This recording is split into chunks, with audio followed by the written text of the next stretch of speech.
back somewhere. Right, so Safety Day 2025. It's going to start with me. And the first section I'm really going to cover is generally just a safety review for last year. If we know where we've been and what mistakes we've made, we can look to the future to remove or try and reduce or eliminate some of those incidents or errors that we've made. General overview for us. We did a little over 50,000 what we call slots or heads. That's people who got in an aeroplane and subsequently jumped out of it. Using the British skydiving system, that's 47 plus thousand jumps. We count a tandem as being two people that got in the aeroplane. They count a tandem as being one parachute jump. So essentially the tandem number plus this comes to the top one. 2,500 of those were AFF jumps. Much less on the static line process these days. We are seeing a diminishing use of the static line course, although in the UK it continues to actually run at a fairly steady level. A lot of it is basically orientated towards the military parachute centres that operate bigger static line systems. And then we did a little over 4,000 tandems, so about 8% of our jump program is tandem skydiving. So that's what we did. The rest of them were you guys. Yeah, 40 odd thousand were made by A license and above, so qualified skydivers. So that's the bulk of what we do.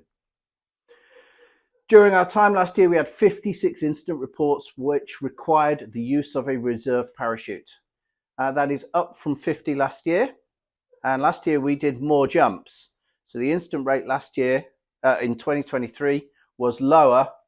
We did not perform as well in 2024. The previous year, we had 56 in 2022, less jumps in 2022. So 2024 was a better year than 2022, but not as good as 2023. So a few things, little bits changed. Now, when we get down to the really small numbers, the statistics don't really become particularly viable. You know, we had no category system incidents last year. There was one the previous year. 1 AFF, 4 tandem. I mean, did this go up by 2 or did it double? You know, it all gets a bit variable at that point. But the large quantity of these incident reports, again, come from you guys. So essentially what we're saying here is, yes, you are the problem children. Okay. An additional 11 reports were received from our jumpers, off landings and lost items primarily. That's not enough. I'm not saying that's not enough off landings. Please, no, I don't have an off land. But we're not. I don't think we're getting enough reports there. I think. Well, I know, for example, that we had a camera returned to us a few years ago. They did an archaeological dig, and they did this lovely local newspaper article about how they'd not found much where this old church used to be, but they had found a skydiving camera that they could still use, a GoPro, and it was still working. And they got this picture of this guy going. As we do, and they brought it back to us, and we could recognise the guy going, And when we actually looked at it, it was like, oh, I lost that 2.5 years ago, yeah, and it was never reported to me or us, and therefore, you know, we had to then subsequently. It's always a bit embarrassing writing a report to British Skydiving saying, you know, lost camera date 2.5 years ago. Why? Well, it was found in a field last week. Yeah, so we want a little bit more reporting here, and we're going to come on to that in a few moments. Versus the UK, Lang versus UK, we actually generally do pretty well. Our student rate, we had one incident in just over 2,700 jumps. That's quite a good figure, actually. Quite pleased with that. The British skydiving incident rate for students last year was 1 in 555. That's really high, and higher than normal. I don't know what happened at other PTOs or whether something strange, whether that's an anomaly, but there seem to be more incidents involving students within the UK than I expected, certainly. I don't know what that is. So comfortable where we are there. Tandem, very variable. You only need to have one less or one more tandem incident, and the numbers really are buckled. But our tandem statistic is safer than British skydiving and the national average for 2024. So that's a reasonable benchmark. And we've examined where we had our incidents last year, primarily tension knots with the tandem equipment. And we've been looking at some things like, you know, I mean, even stuff like changing the kill line in the drogue can have an effect. And that's part of our tandem instant reduction program for this year is making sure that we try and reduce that. And then you lot. So British skydiving's average for last year, 1 in 970 odd jumps. We did not meet that benchmark. We had an instant 1 in 790. Yep, you are still the problem child. Yeah, so this is what we need to improve on. Okay, this is where we need to work. And that's why, you know, we do this and why we run Safety Day. How can we improve? Skydiving fundamentally will never be safe. All it is a set of limiting that risk. And in order to limit risk, to manage that risk when we jump out of an airplane, I'm somewhat very much reliant on you as individuals. The chief instructor, the processes that are in place at a parachute center provide advice. They provide a framework in which safe skydiving can operate.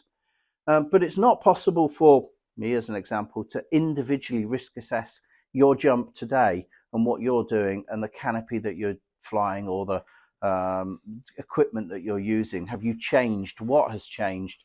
What's changed about the conditions that you're choosing to jump in? All those little micro decisions that you make, most of them before you get out of an airplane, have a fundamental effect on the overall safety.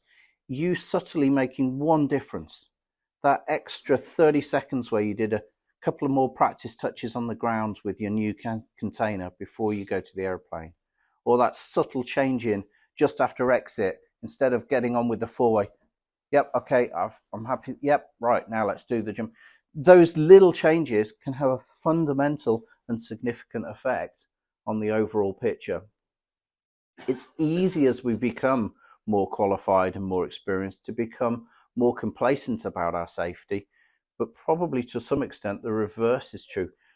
As we jump higher performance canopies, as we choose or elect to jump in more complex weather conditions, then our capacity to keep ourselves safe becomes more and more relevant. So little adjustments from you are far more effective than me trying to have a global influence on what we're doing. General trends. Totals are still a persistent and to some extent annoying problem. Now, oddly enough, this is not a Langer or even a UK issue. This appears to be quite global in the last year or two.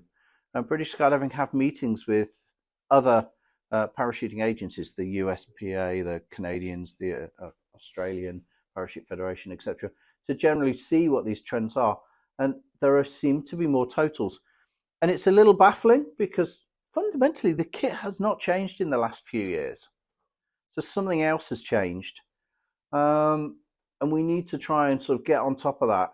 I think one issue we see is that people assume a parachute is just a parachute. I jump that parachute so I can jump that parachute, without actually maybe considering that they are subtly different.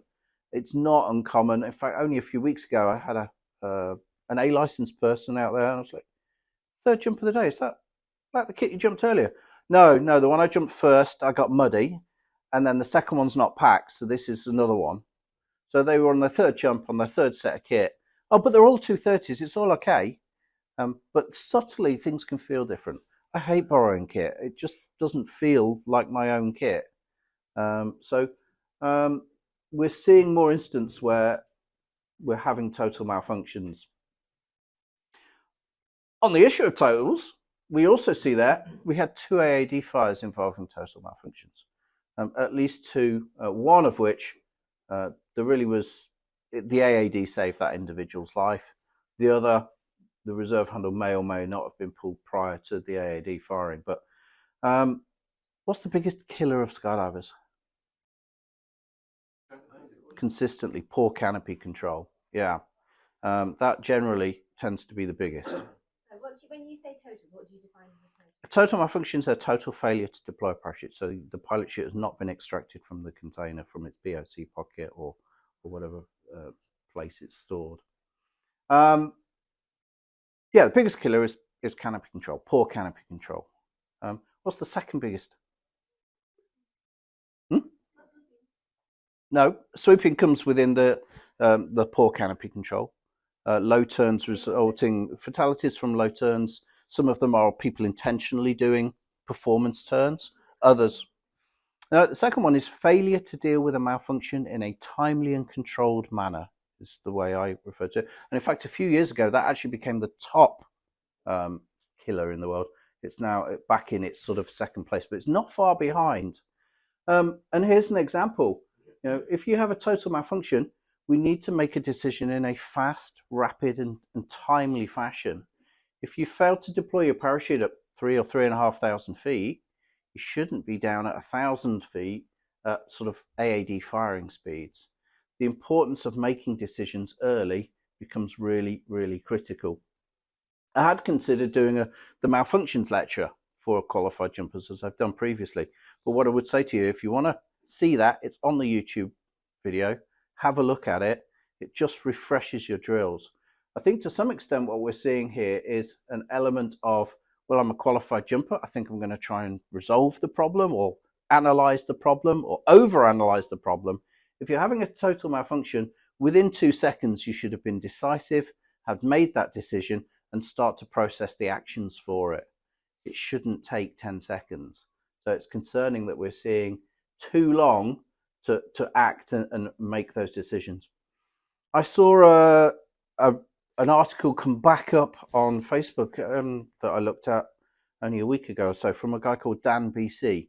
Dan is a multiple world record holder with many, many, many thousands of jumps. And his commentary is that, he nearly had lost 2 friends recently. One had subsequently landed a malfunction. They'd failed to make the appropriate actions in the right time, and then fortunately had realized that they were too low to successfully cut away, and so subsequently landed the malfunction. I don't know whether they are the one that survived or not. And then the other one cut away at an altitude where the reserve did not have sufficient time to deploy. One of them survived but is very injured, and one of them, it was fatal. And in both of these comments, he says the same thing: make a decision and then act on it. In order to make a decision, we need to be current with our training. And there's definitely a concept of skill fade over time. There's debate recently within British skydiving: do we introduce a suspended harness or an emergency drill session for you guys at B and C license to try and reduce the skill fade? Do we ask you to do a little bit more? Tandem instructors out there today, do they do suspended harness? Every month they're required to do suspended harness. Dan comments that he has special forces on a regular basis working with him at Paris. They do a whole series of emergency procedures every morning, not because they expect to have malfunctions, but they expect to be prepared for absolutely every scenario that they could face in the next period of time. And he's very much an advocate for the idea that you get in an airplane expecting everything horrible to happen to you so that you are prepared and ready to use it. The next bit then is the physical part. You need to be able to pull the handles in a coordinated and controlled way. I had a lot of fun about 4 weeks ago teaching a static line course. 2 youngsters, never jumped before, and then their fathers and their friends, who all really hadn't jumped. Most of them hadn't jumped for about 15 years, but most of them had about 3,000 jumps. Many of people who I knew. One of them I dispatched the next day on a static line jump. The previous jump I'd done with him was a 400 way in the early 2000s. What was interesting is when we got to the malfunctions part and I got them to show us their practical drills, they were appalling. There was all sorts of weird and wonderful. It was like, they also made a lot of interesting comments about some of the stuff that we teach students. They were, oh, we never got this 20 odd years ago. Never thought about that. 2 canopies out or some other parts. Oh, that's interesting. Yeah, okay. It was interesting to see the sort of stimulus. Some of them said, well, we taught on rounds. And when we converted to squares, it was like a 10-minute, oh yeah, it's there, and you just pull them like this, go for it. Because they'd got 30 or 40 jumps and qualified on a round parachute. None of this, never did any of this in a formal way. So it was really interesting to see their responses and how much they learned and how much they needed to improve on pulling the 2 handles on the front of them. So practice. The USPA went through a phase a couple of years ago. They were using the term, don't delay, cut away. And again, is trying to promote this idea that we don't fix problems as qualified jumpers. We get ourselves under reserves. I would say students are brilliant. They go, ah! And they're underneath reserves at 3,000 feet. It's the qualified jumpers. I'm very cautious. I see a worrying trend, Facebook, where we're seeing people with twists, and there's all this twisting of risers stuff and other stuff. And then, yeah, I saw one clip. He's jumping a 7-cell, obviously. He's on a wingsuit. Looks like his deployment height is 5,000 feet. Maybe that is an option if they're getting a positive response from it. But it's not a practical thing for most people. Last time I had a break fire or twists, 2014, from throwing the pilot chute to being under my main pilot chute to being under fully inflated reserve. And that includes recognition of what I've got, my kicking of my legs, trying to resolve the problem, then my emergency drills, is about 5 to 6 seconds. And I'm under a fully inflated reserve. Don't waste time. Fundamentally, the capacity to make a decisive decision quickly and then act on it to save your life is what saves us. All right, break fire is the other one that we seem to persistently have. We don't actually know how many of these occur, and so we'll see about that in a few minutes. But it's another thing that we want to try and eliminate. Problems with removing our toggles, putting our hands through the excess, and then pulling the toggle through it so it knocks around the riser is something that happens more than once a year. But we'd like to see more reporting of that. I had someone opening, watch them. Oh, that looked a bit messy. Then it all stops. They fly it down normally. And I said, oh, what was going on there? I just had a break fire. Actually, this was not long after the incident at Peterlee last year. And I said, that's not just a break fire. That is a break fire. Go and see Karen. Get it sorted. Get it fixed. Peterlee, yep. So sadly, last year there was one fatality in the UK. This involved a cameraman videoing a tandem. On deployment, they have a break fire.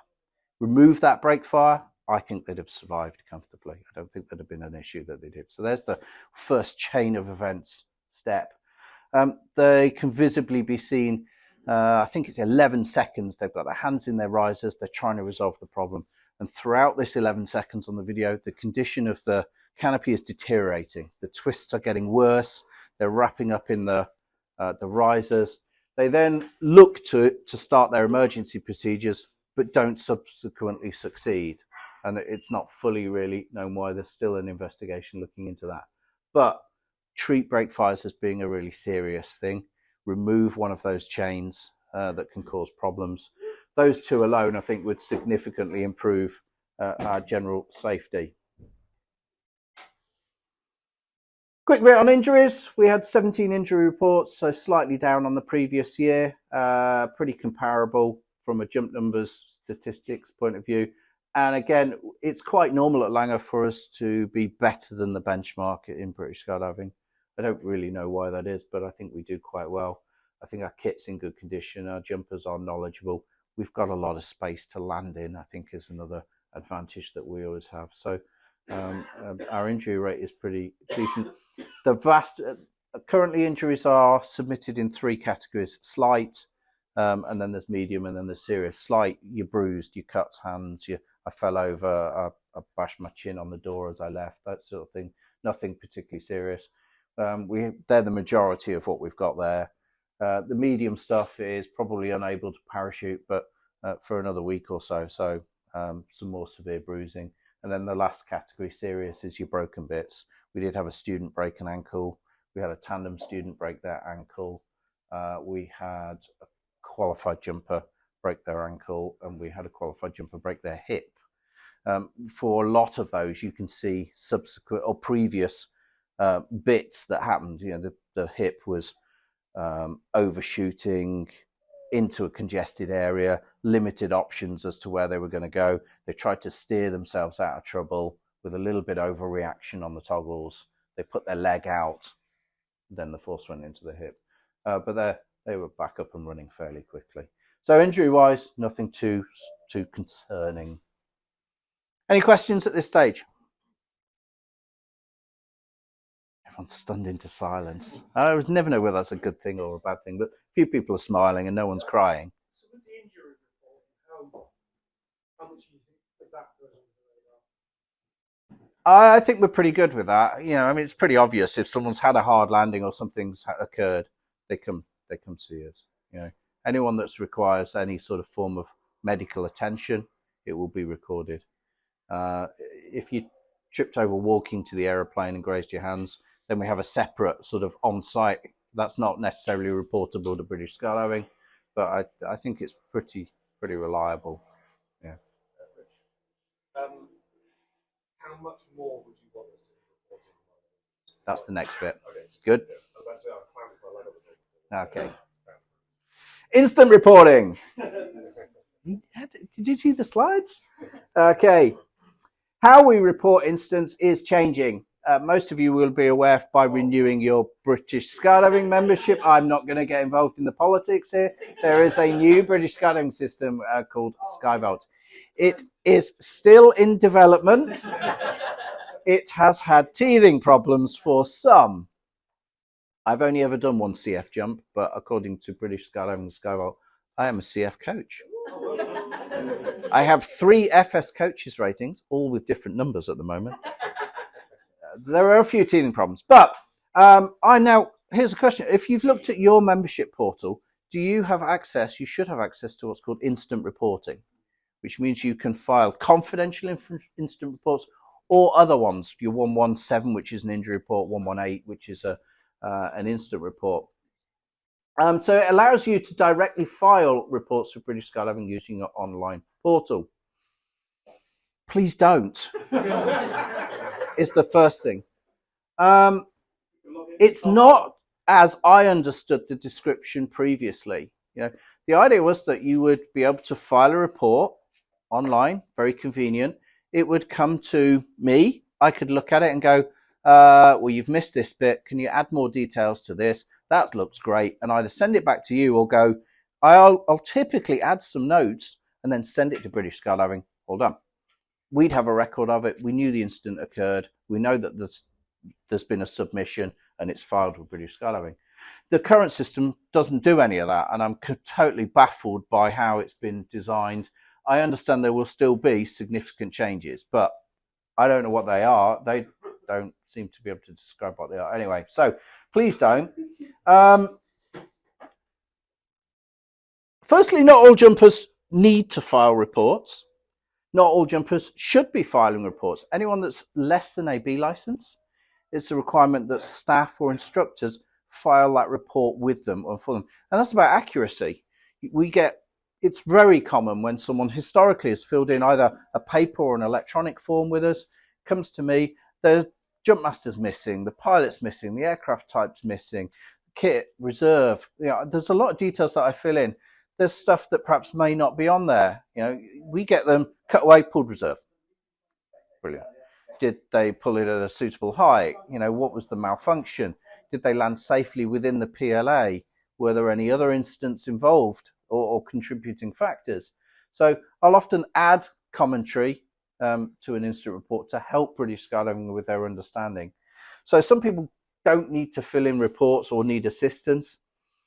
The second issue with potentially this system is that if it goes direct to British Skydiving, we don't get a copy. And that means that potentially we don't understand what's been put on an incident. We can't provide help with that. We can't use that information effectively at this end. And it's this end that does a lot of the safety management, not what comes from British Skydiving. British Skydiving set a minimum standard for certain elements in their rule book, their operations manual. But it's our procedures here that are the bits that sort of help you to stay safe. And not all reports are reportable to British Skydiving. So we need a reporting system to help you along with that. We have one. We actually have had for a while. People familiar with this poster here? And it's also downstairs in the corridor opposite the kit store. If you have any form of incident, all you need to do is scan the QR code, and then it will ask you what you want to report. Do you want to do it confidentially? Do you want to do a quick report? We'll come to that. Do you want to file an injury or an incident report? And then it asks you for some elementary details, who you are, what you were doing, description of what's going on. And that comes to us, and then we will use that information to file an online report with British Skydiving and also put it into our safety management systems what it is going on. So that's how to file them, and hopefully people are familiar with that. If you've had any incident over the last year or so, that's what you're directed to do.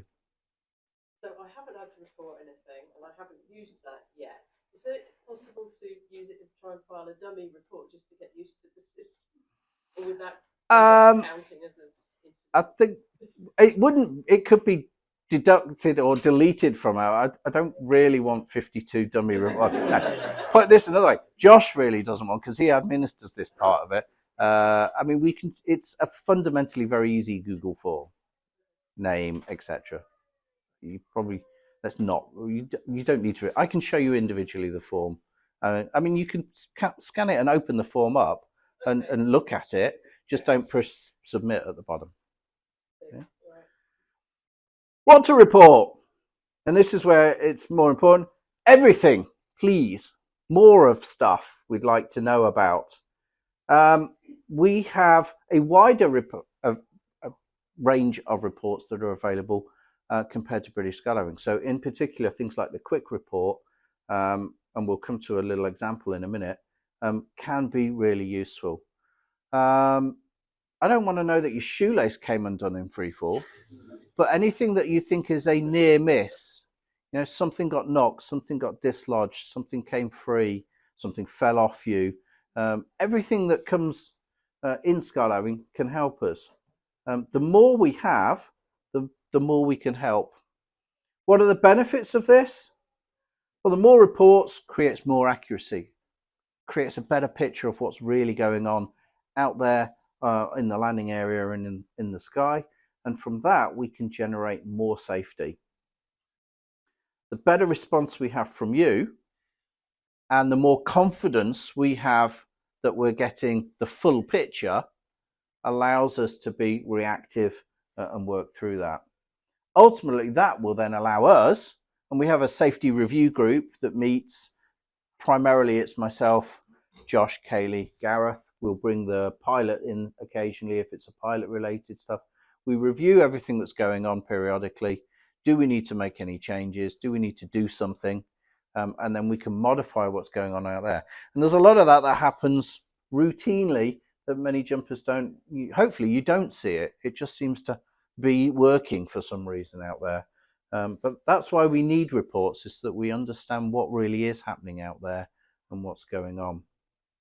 Banger's fortunate that a lot of time, there'll be one of our staff on an aeroplane who'll come down and go, oh yeah, do you see this? So an example, we got a quick report last year. The aircraft door dropped on me when I climbed out. So they climbed out and the door started to shut as they were climbing out. Oh, okay. So we had a quick think about that. Well, that's not good. We don't want doors closing on people while they're trying to float. So we made some vinyl markers. There's one on the door which says open the door to this line, and then there's one on the door frame. Door opens all the way up. It's not partially closed, isn't going to drop forwards. And then interestingly, two things happened. One is we had no further door closing incidents, or at least nobody reported any. But equally, we had at least two other people go, I like the marks, because the other week the door started to shut on me. Okay. Oh yeah, I've seen the marks. Yeah, because sometimes it starts dropping on your hands when you climb out. Oh, okay. And then actually we could go, well, hold on. It's one aircraft, and it's in this 3-week period, and it's happened 3 times, and it's just after it's come back from maintenance where they've cleaned the runners and they've lubricated the door, and the door's a little bit more slippy. Okay, now we have cause and effect and a response, but we've not had anything as well. So this process, here's the benefit you can see of even just the minor stuff. Oh, the door started to shut. If you tell us, then we can do something about it. It also looks great for us to have minor stuff like this in our safety management audits, not just fatality. Yeah? If it's all up at that end, the really nasty stuff, then it looks like we're horrendously dangerous here. Another example. I was out on DZ last year. I had a helmet visor returned to me. I think it was a G3 from one of the error modelers. So they brought this. Oh yeah, this fell out the sky. It landed next to me. No problem. I'm glad it didn't land on the £35,000 jet model they have down there or go through it. That would have been upsetting for someone. But yeah, this visor. So okay, no one said anything at all. I'll put it here on drop zone control. Someone's going to go, oh, my visor. And that didn't happen at all. So I got interested. So I went down the hangar. No. Oh. So I was kind of expecting some kind of response because you would expect to get. But I got nothing at all. And to this day, I still have no idea whose visor it was or where it came from. And as a result of that, it's really difficult to make any improvements on that. Do we train differently? Do we teach differently? In fact, almost it hampers things. This happened about 3 weeks after the rule had changed, allowing instead of B license for full face, went to A license. The A license brief essentially covers two things. One is close it before you get out. And secondly, open it once you're under canopy, but do that after you've checked canopy and after you've worked out where you are. Don't just fly off randomly going, well, I couldn't get my visor open. They're the two parts, but did we need to change something? How did this occur? We just don't know because no one ever told us about it. We know it happens just because a member of the public came up with, don't know what it is, but I think it's yours, and it came from the sky. So this is an example where reporting, could produce a more positive response. We know these things happen. The only potential and I did consider it briefly, was, well, maybe we need to go back to B license.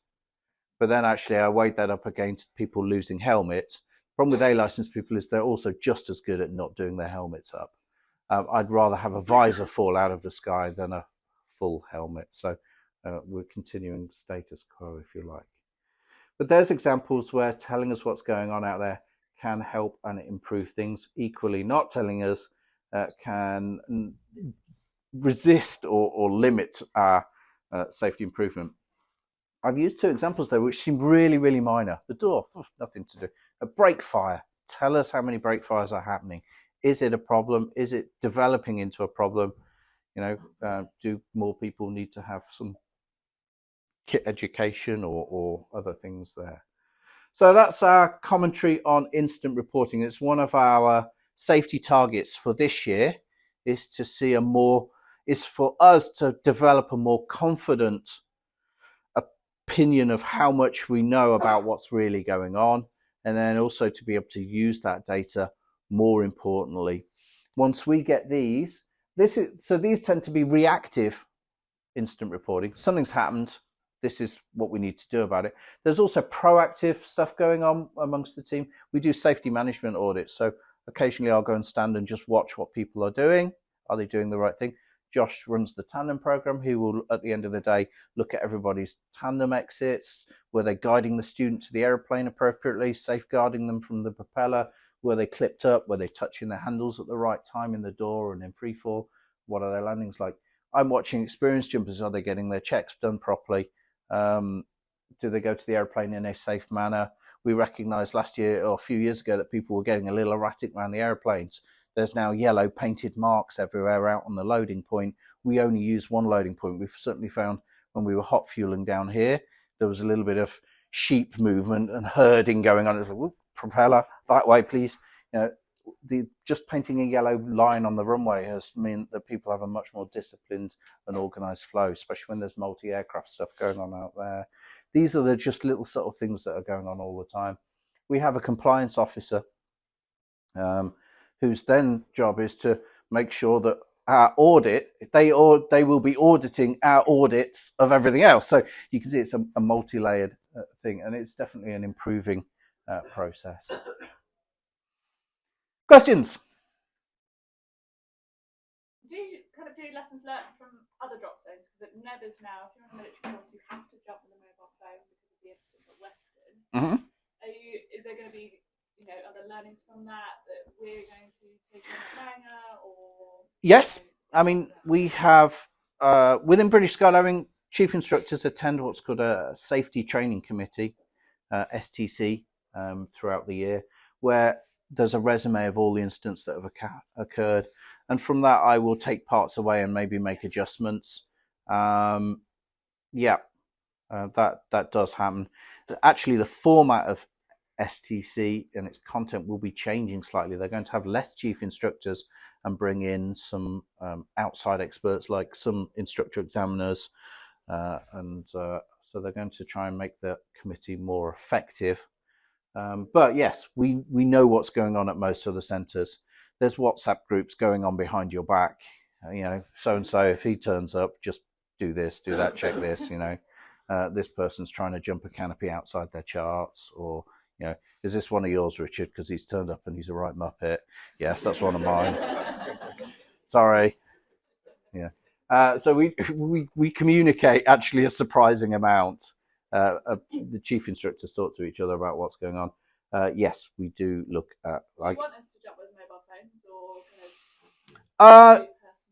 the staff generally are asked to jump with mobile phones here because that allows for instant dealing with instance.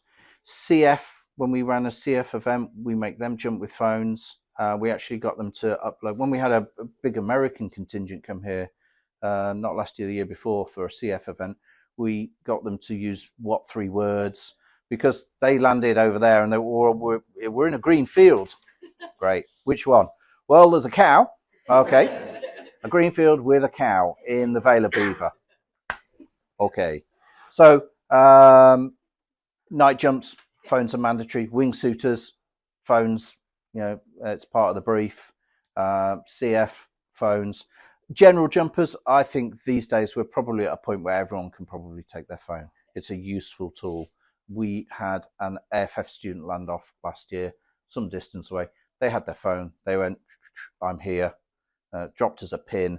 Burble, the Burble app does actually have a feature where you can drop a location. You can even put, I think there are some standard, I'm okay walking back, I need help and assistance. So yeah, I think phones these days, there is no real reason, unless you've stuck it under your leg strap, tighten your leg strap, and then on deployment, your iPhone looks like this.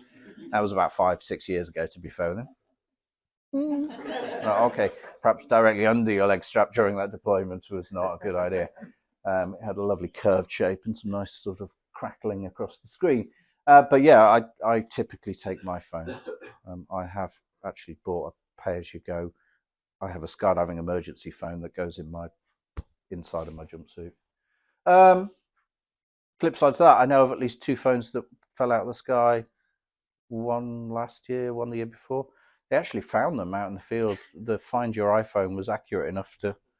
Oh, there it is. Okay, and it functioned. I think Matt Cumming was one of them. But I won't surprise you. I shouldn't mention names. But yeah, phones are very, very powerful and very useful and can help you. The great thing about landing on the airfield is if you do something fruity and exciting, we can see it, we can drive over there and we can administer first aid or whatever we need to do in a very short time period. When we are off the airfield, it's very complex. From that side of the road, there's almost no access. You know, the gates to the farm are locked. We could probably, in an emergency, get bolt croppers and drive to the back of the farm, and then we're on foot trying to find you. If you're out there and injured, you've got to think that maybe it's going to take us 3/4 of an hour to find you. You know, it can be very difficult to locate your presence. And the same is pretty much true out here. All of that zone down there, and we're running in that direction today, is fields. You know, our option to get to you there is to go through Harby and round up the back roads, and it's probably going to take us a long time. There's a big space there where there is no infrastructure from being able to drive around and get you, even with a reliable 4x4. So, yeah, take phones. If you say that farm has bolted gates, does that suggest that if we are in the unfortunate position we can't get back, is it advisable that we actually land even further away from that farm? The best location if you're landing in that area is from this white cottage down. There's the campsite. That is the ideal location we would suggest because you can easily get out of that. The lady there, Cherry, very useful. And behind there is a relatively safe environment. As you get to the back of the factories, 4 big open fields, no power lines. That's not a bad place, but it can be a little bit more tricky to come through if you are walking through the back of the factories. Last year we had, again, Guy came back. Oh yeah, fine, no worries. Monday morning, the guy from over the road phoned up and said, "Oh, we looked at the CCTV. This guy pushes a wall down, and he climbed over a wall and flattened the wall. So we had to go and have a wall rebuilt." Like, oh, okay. A little bit more complex. If you land in that area down there, then there are some dikes and power lines and stuff. It's more difficult to get back if you're the other side of the road in that zone there. Make your decision super early. You know, if you can't get back, find a big open space, go and land in it safely. You know, I will typically under canopy know that I am 100% getting back here with plenty of space above 1,500 feet. If I'm not sure, pick the open field, do the plan B stuff. Don't start reinventing a plan B at 300 or 400 feet because you haven't planned ahead, is the trick there. If you're going to land off, do it super safe so that you can walk back. That's got to be the most important thing. Reporting used to feel a bit criminalized. Oh God, I've got to report an off landing, but it's not. It's proactive and it's important and it's good. You know, I think people had the attitude that I must land on because I'll be treated as a naughty boy if I land off, or a naughty person, and that's not true. Land off, do it super safely, and that helps. I've got two things. The first one is what 3 words puts you into a 3 metre square location? Yeah. So I don't know if people are aware of that. Yeah, so you get 3 words that describes your location. Have a look at the DZ control one. It's entertaining. It's something like, I can't remember what it is actually, but it's panic sky something. Very appropriate. Yeah. Yeah. John. I think it hung around for about a month in Manifest, and then we were like, well, you know, it had a few scratches on it. I've got a feeling we might have thrown it away in the end. Nobody obviously wanted it. No one wanted to admit to it. Okay. In regards to the reporting, is there any period of time that you want us to maybe backdate some reports that weren't reported? I don't think so. Let's start afresh for the new season. No, I don't think there's too much. You know, the door shut on me a year and a half ago probably is not relevant. So, no, I think we're going to start this year with that process and go from there as much as possible. Go right to the back and then. So I work in the rail industry and we do a similar thing to your reporting, but we present it in a pyramid. So the reports we call close calls. The next layer up will be injuries, and the next layer is fatalities. Yeah. So what we base it on, if you've got 1,000 close calls or reports, you're less likely to have the 50 injuries, and therefore you're less likely to have one fatality. Yeah. So we present. Our engineers our engineering firm that look after our aeroplanes have a minimum target for incident reporting per month. They want to have a minimum number of incidents reported. If they go below that, they kind of start thinking, well, what's going on that we don't know about? So they get almost trivial stuff reported, but it's the opposite way to a way a lot of parachute centres have operated over many years. You think, oh, we don't want incidents, but actually we want to know everything about what's going on. Langer is a big and relatively complex and busy place, so that information flow is key. The ethos behind this is the more small issues you find, like it might be we brought down the track and there's a hole, so somebody might fall down that. More we have. That's the modern ethos and the modern thinking in safety management. For coaching, I had a student before that didn't want to land off and so kept taking down windows. And I mentioned it a few times and still land off. At what point, how many times do we do that, but we need to then take it to the instructor level of, because they're A licence, they should know what they're doing, but if they're not listening to the idea that don't land a downwinder in high wind, at what point does it go towards landing with the instructor? I think fairly quickly. I mean, if the coach does not yet have cannot identify why this is occurring, what part of canopy, and you've deployed, you're under canopy as a coach, your job is to get you to wherever you're going to land, not always analyse. You get to see the last part of what the student did under canopy. Maybe DZ Control can provide a little, oh yeah, they were just flying around in circles. I mean, last year we had a guy open here. The wind was coming this way, and literally just flew off about 2.5 miles. And then turned around and started doing stuff, and then a relatively low turn in the field over there because, you know, they got a bit indecisive. What happened? Well, I opened and I couldn't get my visor open. So I kept trying to get my visor open, and then I got my visor open, and then I looked down and went, oh, crap. And then I tried to fly back, and I didn't really get there. Then when we sort of analysed it a little bit more, different helmet. They knew they'd got a good canopy. So at least you check canopy, big priority. Did you then look at where you were?